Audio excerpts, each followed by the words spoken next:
You've entered the archives of the forgotten. I'm Dr. Haunted. Tonight I'll show you what was never meant to be seen. Just remember, once you know the truth, you can't unsee it.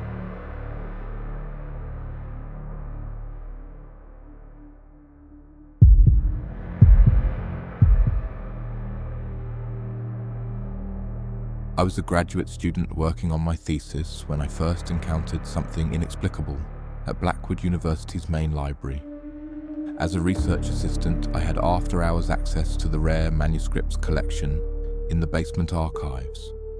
The building dated back to 1891, all Gothic stone and narrow windows with a labyrinthine basement that housed collections too fragile or obscure for general circulation. Most students avoided the basement, poor lighting, confusing layout, and persistent cold spots, even in summer. On this particular night, I was alone, researching medieval folklore for my dissertation. The library had closed at 10 p.m, but I planned to work until midnight. At 11:17 p.m. exactly, the lights flickered. I barely noticed, absorbed in my work. Then the computer screen went black. Power outage, I assumed. But the emergency lights didn't activate. In the pitch darkness, I heard something. The unmistakable sound of pages turning, slow, deliberate, coming from the stacks behind me. Hello? My voice sounded muffled, as if the darkness itself absorbed the sound. The page turning stopped. Then footsteps, light, almost hesitant, moving between the shelves. I fumbled for my phone to use as a flashlight. Its screen remained dark, despite being fully charged minutes earlier. "Is someone there?" I called again, louder this time. A whisper responded, not from the stacks, but directly behind me. "She's still looking for it." I spun around. Nobody there. The light suddenly returned. My computer rebooted. Checking the time, 11:23 p.m. 6 minutes had passed. I gathered my belongings quickly, unnerved but telling myself it was just another student playing a prank. As I placed my last book on the reshelving cart, I noticed something odd. A student ID card on the floor beneath my chair. The photo showed a young woman with dark-rimmed glasses and a serious expression. Name: Elizabeth Morse. Issue date: 1972. I took the card to campus security the next morning. The officer's face changed when he saw it. "Where did you find this?" he asked, too casually. "Basement archives last night." He made a call, speaking too quietly for me to hear. After hanging up, he thanked me and said someone would be in touch. That afternoon, my department chair requested a meeting. She seemed uncomfortable, choosing her words carefully. "About the ID you found. There was an incident in 1972. A graduate student, Elizabeth Morse, was researching occult manuscripts for her thesis. She disappeared from the library one night. Security found her belongings at her study carrel. Research notes scattered across the table. She was never found." "What was she researching?" I asked. "A 16th century grimoire that supposedly contained a ritual for contacting the dead. The manuscript disappeared the same night she did." I decided to review the security footage from the previous night. The library administrator was reluctant, but eventually agreed. The footage showed me working alone. At exactly 11:17 p.m, the camera feed distorted briefly.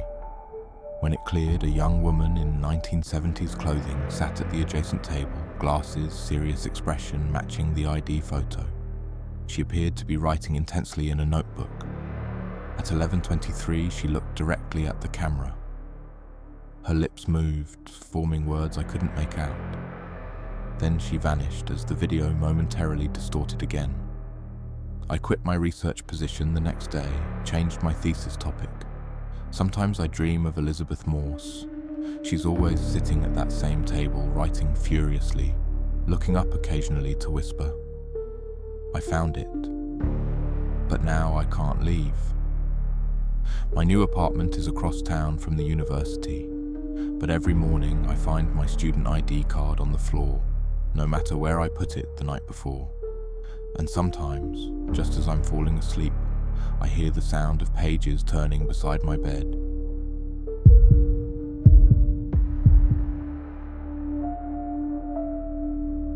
When I transferred to Westlake College mid-semester, housing options were limited.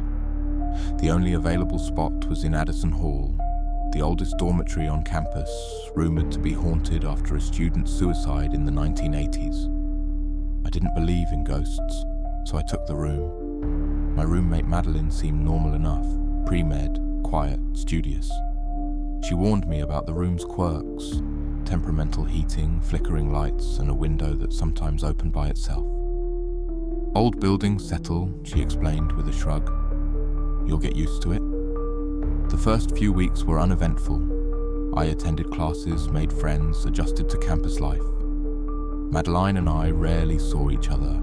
Our schedules didn't align. She was always leaving as I was returning, or studying in the library when I was in the room. One night, I woke suddenly at 3:17 a.m. The window was open, cold air pouring in. Madeline stood before it, staring out into the darkness. "Everything okay?" I asked groggily. She didn't respond, just kept staring. "Madeline?" Slowly, she turned. Her face looked wrong somehow. Too pale, features slightly distorted. "She jumped from here," Madeline said flatly. "It wasn't enough." She turned back to the window. I must have fallen asleep again because when my alarm went off at 7 a.m, Madeline was gone, the window closed. That afternoon I mentioned the incident to my resident advisor. "Probably sleepwalking," she suggested. "Stress does weird things. Midterms are coming up." But something felt off. I started paying more attention to Madeline's habits. She never ate in my presence. Her side of the room remained eerily untouched. Bed always perfectly made, desk meticulously organized. And despite being a pre-med student, I never saw her attending any science classes or studying medical textbooks. 2 more night incidents followed. Each time I woke to find Madeline standing by the window at exactly 3:17 a.m, muttering about falling and not enough. Concerned, I decided to check her student profile on the campus directory. No results for Madeline Chen. I tried variations of the spelling. Nothing. Confused, I asked another resident in our hall about her. "You don't have a roommate," she said, looking at me strangely. "That room's a single this semester. It's always been a single since, you know." A chill ran through me. Since what? Since that girl jumped in 1986. They tried making it a double a few times, but people kept requesting transfers. Said they felt like someone was watching them sleep. I went to the library archives and found yearbooks from the 1980s. In the 1986 edition, I found her, Madeline Chen, pre-med, recorded as having died tragically that year. That night, I waited. At 3:17 a.m. precisely, I felt the temperature drop. The window slid open.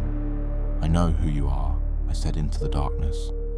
Madeline appeared not by the window this time, but sitting on her perfectly made bed. "Then you know I need to finish something," she replied. "The fall didn't kill you right away, I guessed.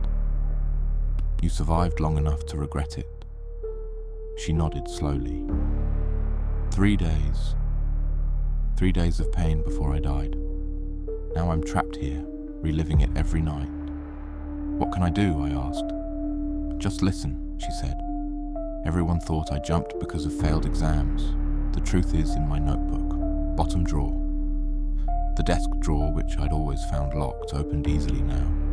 Inside was a weathered notebook detailing harassment and threats from a professor after she rejected his advances. A professor who still taught at Westlake. I took the evidence to the administration. The investigation that followed ended with the professor's dismissal and criminal charges. After that night, I never saw Madeline again. But sometimes when I'm studying late, my textbook pages turn by themselves. And on the anniversary of her death, I always find a perfectly folded note on my pillow. Thank you for listening.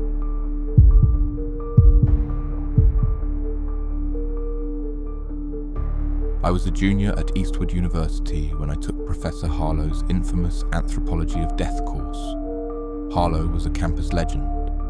Brilliant but eccentric, with a reputation for unorthodox teaching methods and a private collection of funerary artifacts from around the world. The small seminar met in Harlow's personal office, rather than a classroom.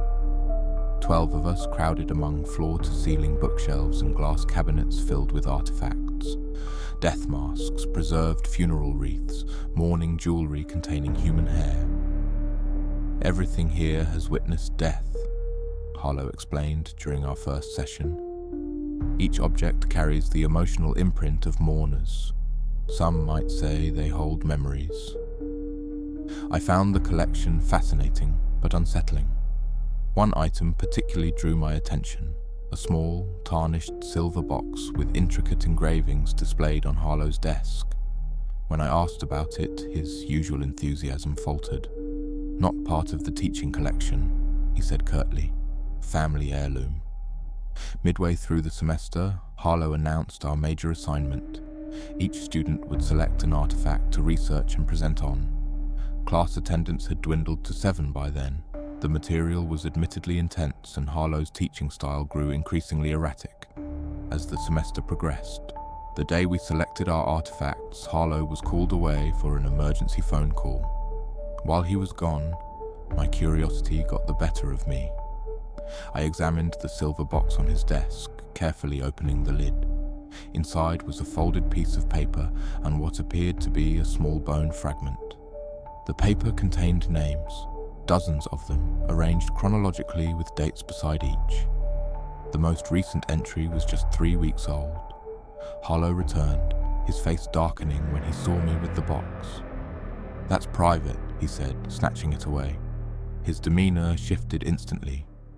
"Actually, Emma, I'd like you to be my research assistant next semester. You show appropriate curiosity." Something in his tone made me uneasy, but the position was prestigious. I agreed tentatively. That night, I dreamed of the names on the list. In my dream, they whispered from the walls of Harlow's office, begging for release. I began researching the names. The first was Harlow's wife, who died 20 years ago in what newspapers described as a household accident. Others included former students, colleagues, even a dean, all connected to Harlow, all dead from apparently natural or accidental causes. As my suspicions grew, so did an oppressive feeling of being watched. Twice I glimpsed someone following me across campus. My dorm room showed signs of intrusion, subtle rearrangements of my belongings. I confided in another classmate, Tyler. He agreed to help investigate. We planned to examine the box more closely during our next class, but Tyler never showed up for class.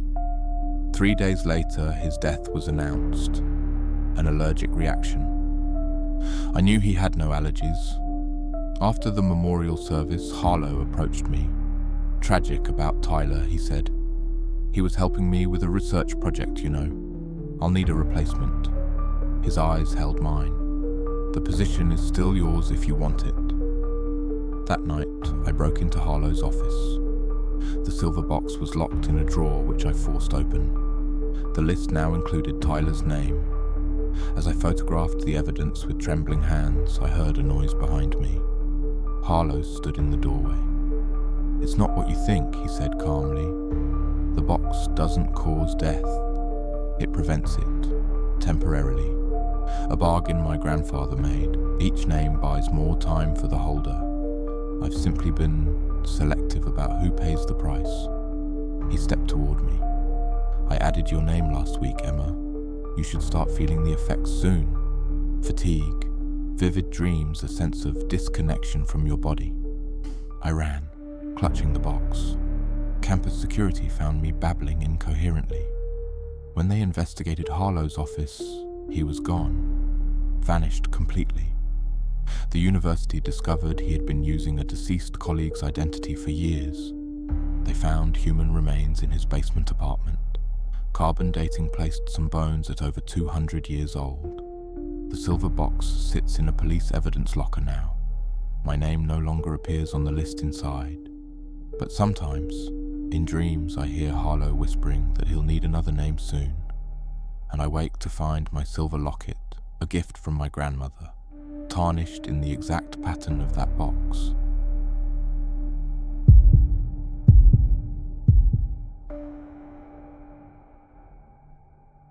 Rothwell Academy's basement computer lab was always deserted after midnight, perfect for desperate students like me needing to finish assignments.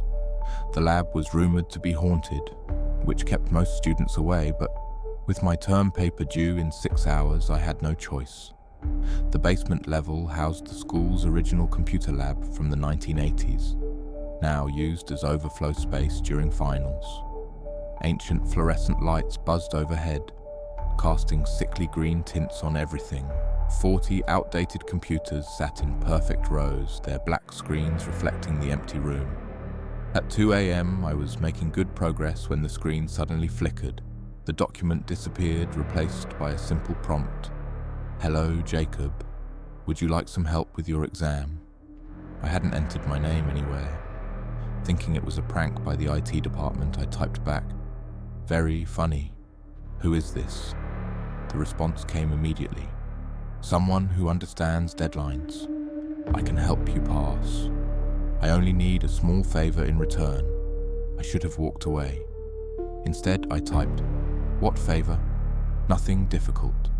Just open the cabinet behind the lab supervisor's desk. Bring me what you find inside." Curiosity led me to the cabinet, locked but with the key mysteriously in place. Inside was a dusty box containing computer punch cards and a floppy disk labeled Rothwell Grading System Backup 1987. When I returned to my computer, the screen showed "Good. Now insert the disk." These computers were so old they still had floppy drives. Against better judgment, I inserted the disk.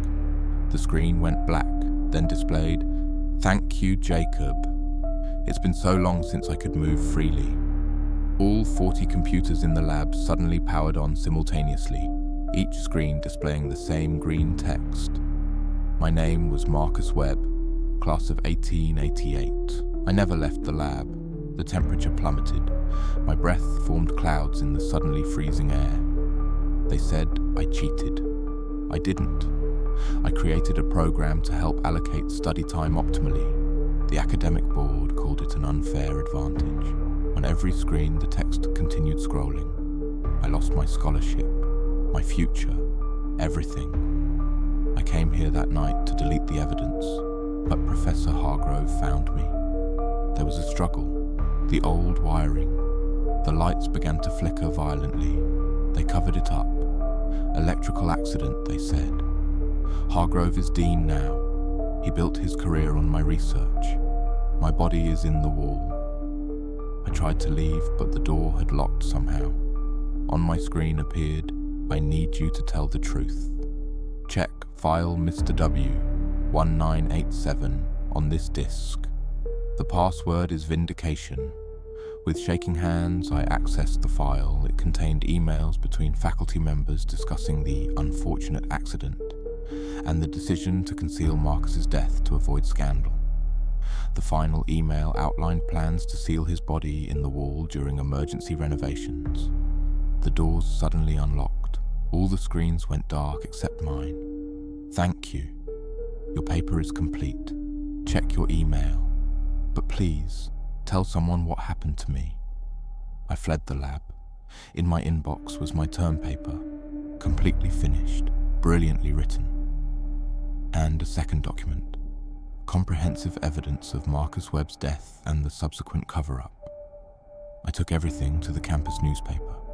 The investigation led to construction crews breaking open a section of the computer lab wall. They found human remains consistent with a body from the late 1980s. Dean Hargrove resigned in disgrace. The university established a scholarship in Marcus Webb's name. The basement computer lab was renovated the following summer. During the ceremony to unveil the new space, every device in the building, computers, phones, digital displays, briefly showed the same message. "Thank you for the truth. I can rest now." I graduated with honors, though I never returned to that lab. My academic record shows I received an A+ on that term paper. The professor's comments simply read, "Incredible work. almost as if you had help from beyond. Sometimes, late at night, my computer wakes from sleep mode on its own. The cursor blinks in an empty document, waiting. So far, Marcus hasn't asked for another favor, but sometimes I think I hear typing when no one's at the keyboard. That concludes tonight's case. But the shadows don't sleep. I'm Dr. Haunted. Until next time, keep your doors locked, your lights low, and your nightmares closer.